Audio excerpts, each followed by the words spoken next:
Hi పిల్లలు, ఈరోజు బహుమతి అనే కథను వినిపిస్తాను. పూర్వం రాము అనే ఒక యువకుడు లోహంతో గంటలని తయారు చేసి వాటిని అమ్ముకుని జీవిస్తూ ఉండేవాడు. ఒకరోజు అతను ఒక గంటని తయారు చేసి పక్క గ్రామంలో ఉన్న పాఠశాలలో ఇవ్వటానికి బయలుదేరాడు. ఆ గ్రామానికి వెళ్ళాలంటే ఓ చిన్నిపాటి అడవిని దాటుకొని వెళ్ళాలి. అతను అడవి గుండా వెళ్తున్నప్పుడు ఒక సింహం అతని మీద పడి చంపేసింది. గంట మాత్రం అక్కడే ఉండిపోయింది. కొంతసేపటి అయిన తర్వాత కొన్ని కోతులు అటుగా వచ్చాయి. గంట వాటికి వింతగా కనిపించింది. దాన్ని మోగిస్తే వచ్చే శబ్దానికి అవి ఆనందంగా గంతులు వేశాయి. ఓ ముసలి కోతి మిగతా కోతుల సహాయంతో ఆ గంటని ఒక చేతికి చెట్టు పైన కట్టి వేలాడదీశాయి.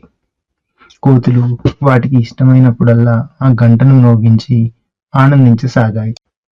ఆ గంటలను మోగిస్తూ కోతుల ఆడే చెలగాటం వల్ల మనుషులకి అదొక ప్రాణ సంకటంగా తయారైంది.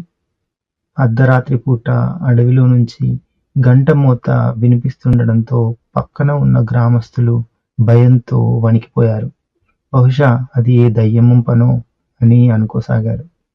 ఆ అడవిలోకి తమ ఆవుల్ని, గేదెల్ని మేపడానికి కూడా పంపడం మానేశారు. మనుషుల సంగతైతే సరే, అటువైపు చూడడం కూడా మానుకున్నారు. కొంతమంది అయితే ఊళ్ళోకి కూడా ఆ దయ్యాలు వస్తాయేమో అనే భయంతో ఆ ఊరే ఖాళీ చేసి పారిపోయారు.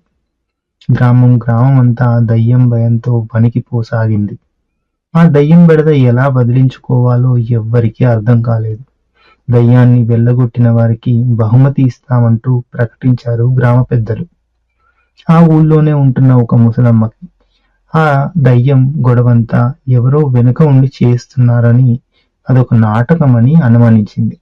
అందుకని ఆమె దయ్యం సంగతి కనుక్కోవటానికి ముందుకు వచ్చింది. ఆ పని చేయగలదని ఆమెని గ్రామ పెద్దలు నమ్మలేదు. అయినా సరే, ఏం చేస్తుందో చూద్దాం అని అనుకున్నారు. ముసలమ్మ మర్నాడు గంట వినిపించే దిక్కుకి అడవిలో వెళ్ళసాగింది. ఆమె అనుమానమే నిజమైంది. ఒకచోట చెట్టు మీదకి ఎక్కి గంటను మోగిస్తున్న కోతిని చూసింది.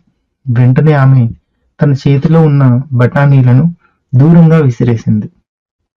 వాటిని ఏరుకొని తినటానికి కోతులు అటువైపుగా పరిగెత్తాయి. ఇక ఆ ముసలమ్మ చెట్టును ఎక్కి ఆ గంటను ఊడదీసి పక్కనే ఉన్న సరస్సులో దాన్ని పడేసింది.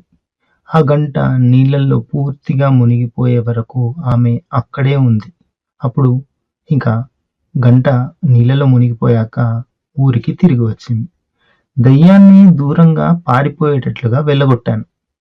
ఇక మీరు భయపడాల్సిన అవసరం లేదు అని ఊళ్ళో వాళ్లకు చెప్పింది.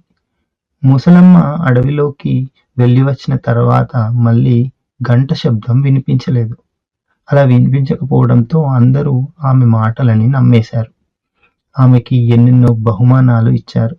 వాటితో తన చివరి జీవితాన్ని ఎంతో ఆనందంగా గడిపింది. భయపడకుండా ముందుకి అడుగు వేస్తేనే ఏ పనినైనా సాధించగలమని ఈ ముసలమ్మ కథ ద్వారా మనకు తెలుస్తుంది.